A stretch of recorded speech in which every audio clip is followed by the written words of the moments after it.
continues to be vibrant to this day. And if you look around the world, no one would accuse the English of being nice to the East Africans, or the Dutch to being nice to the Indonesians, or the French being nice to the Southeast Asians, and yet this stands out as one of those persistent issues which constrains policy, economic, and every other option. So I wonder if anyone in the panel could describe the path forward on the relief of this issue, because it defies what in other parts of the world would be taken for granted. I mean, no one would accuse the Germans of having been nice to the Czechs, and yet the relationship today is not constrained in that way. So, thank you. Thank you. Think about that one for just a second. I just want to get the last question in from the gentleman, since I had recognized it before, and then we'll field both questions as we wrap up. 丸紅株式会社の経営大臣に派遣されている安倍と言います。一点、北東アジアということで、この調査が台湾での、なぜ台湾で行われないかというところと、あとその中国において台湾に対する意識、これもいわゆる年ごとに変わってきているのか、例えば習近平のそのチャイニーズドリームに対して中国国民の考え方が変わってきているかどうかというのをお聞かせください。Okay. So let me start quickly with my own personal response on the Korean Japan question, and then I'll go to you. I mean, quite simply, I think the issue is a long-term commitment to education and openness and honesty on that front. I think there's there are issues in America's own history related to Native Americans, related to slavery, etc., that has evolved over the course of generations in terms of growing awareness and understanding of that experience. I don't think we're quite at the same level of mutual, obviously we're not at the same level of mutual understanding between Japan and South Korea on that front. And I don't think any policy measure or politician in a short period of time can turn that around. So the depoliticization of that issue is almost a prerequisite to then allowing a less politicized education process to flow out from that. That's one of outside observers' opinion. Richard, do you want to go, and then we'll finish up maybe with on that question, let me just make a couple of observations. It's my impression that in South Korea there are certain political interests that gain power by keeping this issue alive, and that there's a socialization that goes on. In terms of our own history, I agree with you. I'm from the South originally, and I would say it has taken white Southerners an awful long time to get over the Civil War, and for some people, they haven't gotten over it yet. With respect to the question about Taiwan, I think that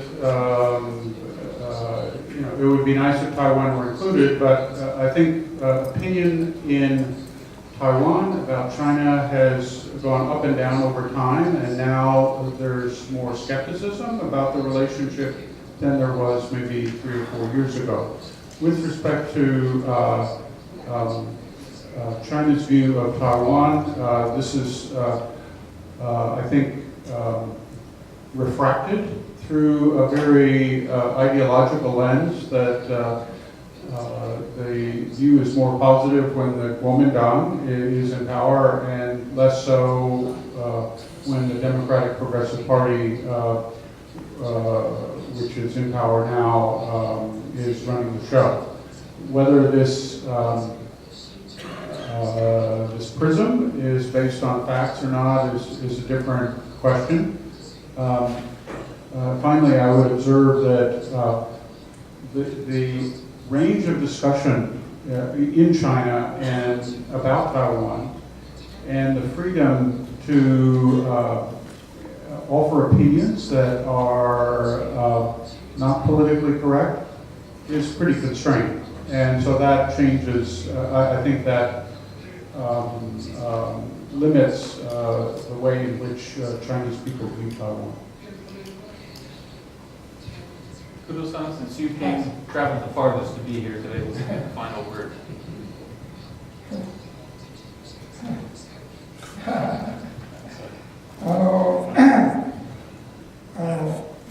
韓国の問題は私も非常に困ってます。やはり日本の政治家の中で、さっき教育が日本の政治家に必要だという話もあって、その通りだと思いました。やはり発言がですね、やっぱり非常にああいう歴史的な大きな重さということを理解してない政治というものが日本の社会に存在しているわけです。なので、その人たちが非常に不用意で無神経な発言をしてしまうということが、さまざまな解決を遅らせてきたということが私は事実だと思っているんですね。しかしですね、私たち市民側は、あの状況、本当に反省をし、新しい平和国家を作るときに、そうした状況をもう絶対繰り返さないと思っている人たちがほとんどなんですね。なので、韓国や中国に行って、いろいろ話をしても、彼たちは必ず言うのは僕たちのことを言うんじゃないんです。政治の話をするだけです。政治家がそういうふうに発言をしている。首相がそういう形を言うと。それは日本のデモクラシーの中で、そうした政治を選んでしまっている日本自体の問題なんですが、しかし、それを言われてもですね、私たちはなかなかそれをすぐに解決することは難しいものですね。なので、一般の市民の人たちの間で、誤り疲れが起こってしまっているんですね。謝ってもまだ謝れというと、でこれは疲れてしまう構造でして、それは自分たちのその政治というものに関して市民が向かわないといけないという問題であると同時にですね、もう少し未来に向けて議論をできないだろうかということを市民側は考えてしまうわけです。で、12年前に中国に初めて行ったときに、やはり若い中国の記者さんに自分たちのおじいちゃんおばあちゃんのことを言われまして、胸が熱くなりました。やはりただそういう思いを持ってからこそ、我々は対応して調査をしなきゃいけないと思ってやってるんですが、なかなかそれといろんな問題の難しさという問題に毎日やりながら悩んでいるというのが本当のところです。それから台湾の話が出たんですが、中国の世論調査というものを、これは正直な話をしてですね、中国で世論調査をやるというのはそんな簡単な話じゃないんです。ないです。私は12年前にこの世論調査をやらせてほしいって頼んだときは、学術目的だけ絞るという条件の中で、なんとか OK してもらいましたが、その交渉の中ですでに世論調査をやらせてほしいって言った途端に会議が打ち切られました。それぐらい中国の社会が世論という動向ということに神経質なんですね。それでもどうしても我々は日本と中国の環境を考える以上、韓国、中国の国民の意識の構造をどうしても知りたいために、どうしてもやらせてほしいと頼んで、ようやく実現した世論調査なんです。だから世論調査の内容は、ある意味で中国を見る一つの窓だと私は思うんですね。ただ、そこの時に、実を言うと私も台湾とか、いろんな問題を説明に変えたかどうかといったことがあったんですが、中国は絶対応じません。つまり、この世論調査の問題をですね、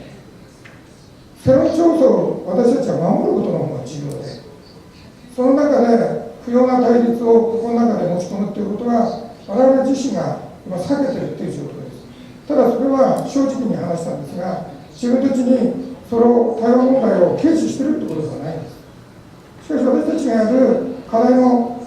プライオリティが日本と中国の関係改善、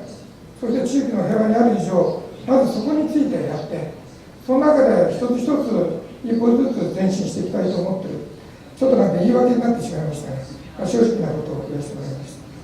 た。Thank you. Well, gentlemen, both, thank you for your participation today, and thanks to the audience as well, to Sasakawa USA. Before we thank our panel, we will have an announcement right after this, an important announcement about your